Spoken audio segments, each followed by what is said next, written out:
Now, what you don't see is during the breaks, we chat with the guest. We did something we've never done as we introduced Roxy Bernstein. We just talked hockey. By we, I mean you two. Well, that's something Jerem has never done. Commercial break. I enjoy hockey. I don't know anyone on the Sharks. Is that the longest hockey conversation you've ever had? No, I called BYU hockey games for 3 years, dude. Okay. But I don't know anyone on the Sharks. I'm sorry. You weren't manning the point.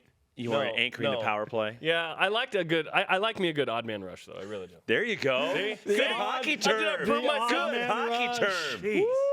Fighting for credibility in here. Roxy Bernstein, a man I mentioned, is on the all-name team of college basketball broadcasters. So I've had a couple people ask me, how do you think he got his name? I don't know. I'll ask him. How'd you get your name? Any ideas, Jaron? From your father and mother. From my father? Yeah.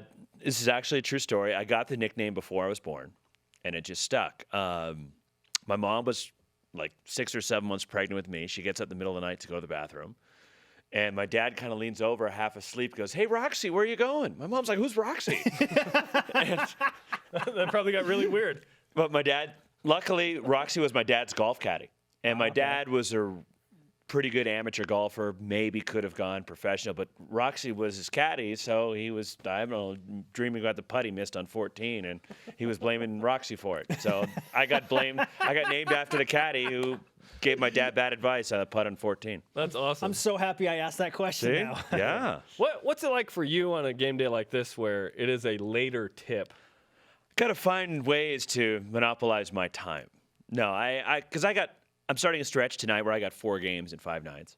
So I try like an NBA player. I try to stay ahead of the game. So looking forward a little bit. I got UCLA against Washington State on Saturday, Arizona State, Oregon Sunday. I got a women's game Monday night on ESPN 2. It's part of Big Monday. It's a top 10 matchup, Arizona State, Oregon State. My first women's game of the year. So I've really got to throw myself into that because I don't watch the women all that much. Yeah, exactly. It's different. Yeah. So trying to stay ahead of the game so I can use my time wisely and try to be productive during the day while at 2 o'clock LMU will shoot in the Marriott Center and BYU will shoot right after and, get caught up on the teams and talk to the coaches and help prepare for tonight. One thing we were talking about is you could bring your skates next time, and you could go to Peaks Ice Arena. I'll go, and you could skate around an Olympic venue for I could, too, man. Should I bring my gear too? Should I bring my stick and my helmet? That would be pads. Awesome. You might be the only guy out there. I'm ready. Let's go. I'm ready for a game. Is it hockey season? Who's got a game? Come on. Exactly. Pick up hockey. That's a real thing. Well, noon. Let's go. Noon's perfect for me. Our producer today, Harrison Collier, who does a lot of the Olympic sports events, he'll go over with you, I promise. Okay. So we'll play one-on-one. You got to hit the post. We won't be there, but yeah. Exactly. Roxy Bernstein of ESPN calling the BYU-LMU basketball game tonight in the Marriott Center with us in Studio B. Let's talk about the first game in your 4 of 5 stretch here, Roxy. Okay. The Cougars and Lions put on an offensive display in Los Angeles last week. They turn around in kind of a weird scheduling thing. Isn't it nuts? And have to play each other again.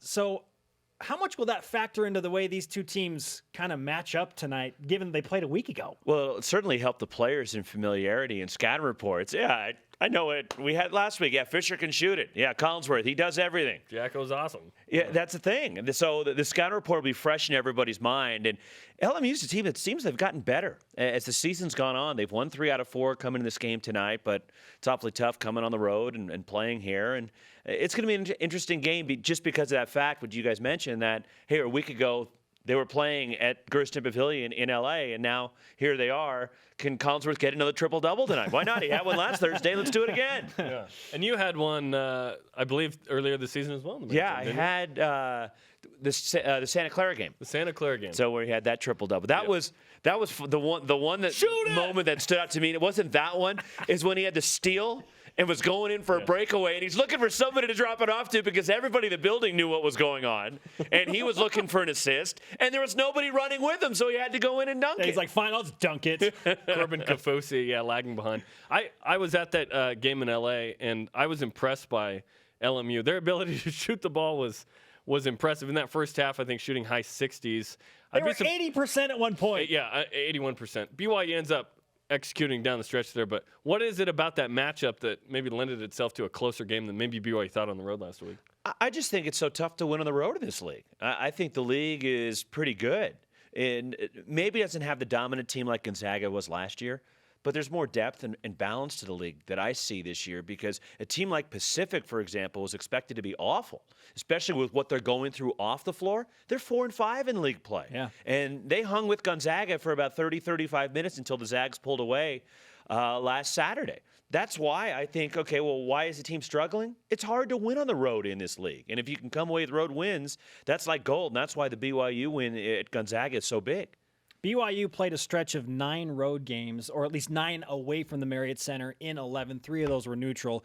But starting with that many road games in the West Coast Conference, they're 5-3. I mean, as you look at this from an unbiased perspective, is it time to push the panic button on BYU, or do you think that they are set up for a nice run here in the back 10? Well, the schedule lends it to be a good finish for BYU, considering all the home games they have in the second half. And keep in mind, St. Mary's still comes here. Gonzaga still comes here. So Even Pepperdine. Yeah. So all these teams that BYU is going to get on their home floor. And that's going to have a big impact on the way I think the league finishes because as right now you look at St. Mary's in the driver's seat, but they played all the home games. Their only loss was at Pepperdine, but they beat Gonzaga at home last Thursday night. They beat BYU. It was BYU's first league game was on New Year's Eve, and that was tough travel for BYU, going from Hawaii home and then going back out to the Bay Area. I know they're young, 20, 21, 22-year-old kids. 25 in some cases. But it's still hard, and it's taxing, and it's draining. And they look like they were flat. They look like they were a little fatigued and tired in that matchup with St. Mary's. I'm anxious to see the rematch here. St. Mary's not going to play a game outside of the state of California until they come to Provo on February 4th. Isn't that nuts? That's crazy. As good as St. Mary's has been, I'm not sure we know how good St. Mary's is, just because they haven't played a ton on the road. I think they're pretty good. Yeah.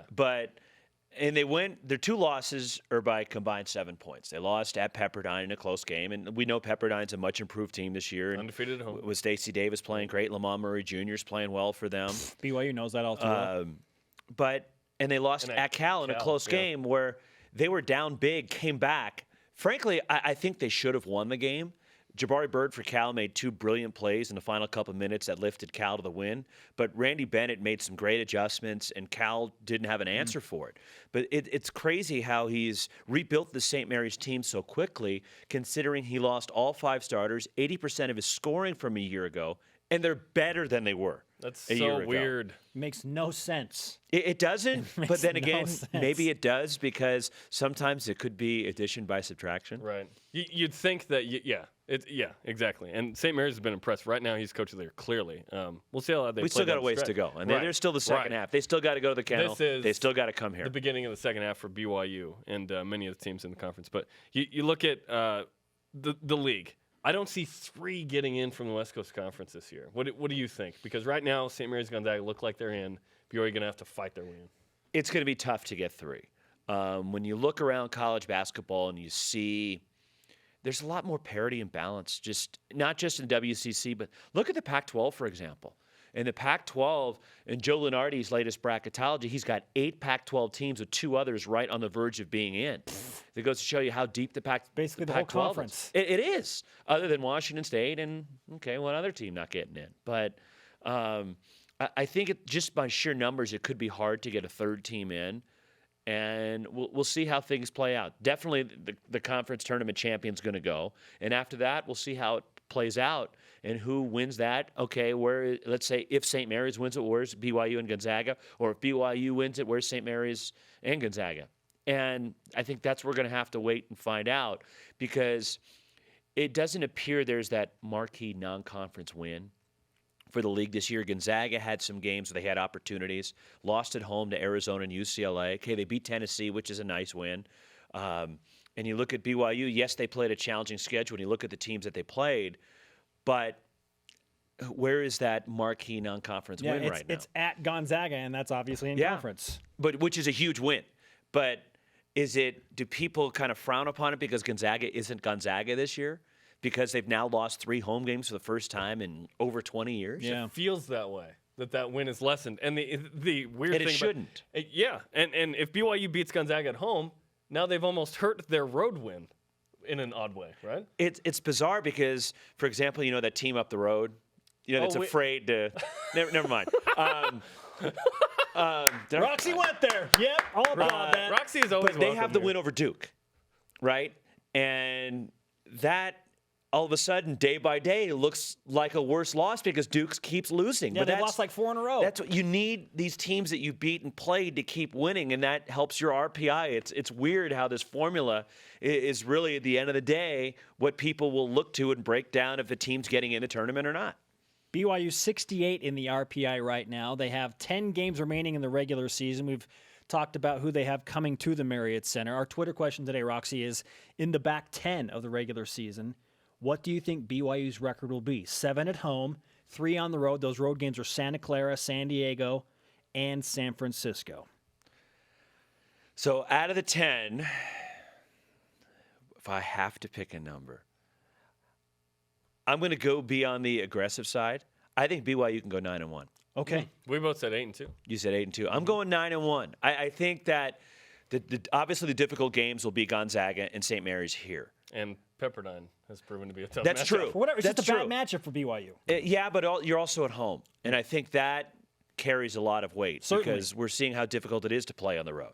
And that's what BYU needs to take advantage of. They have great crowds, great enthusiasm. The atmosphere is going to be phenomenal. The Marriott Center for all those games. So why isn't 9-1 doable for this team? Well, BYU, just by statistical odds, favored right now, according to Ken Pomeroy and the Sagarin ratings, in 9 of the 10 remaining games. The only one they're not favored in is St. Mary's. And that's funny that St. Mary's would be a favorite here because as well as they played, don't get me wrong, and St. Mary's is a really good team, and they're a team in the ultimate word. They play so well together, and the way they came back and beat Gonzaga last Thursday night was impressive. That was wild. I didn't see that coming. I'm sitting there courtside calling the game. I didn't see that coming. And did Mark Few, did they take the foot off the gas maybe too soon? Possibly. But that was a great win for them. And I'm sorry, but I can't. I know they want to say it's St. Mary's to be favored here. I just don't know how you can do that.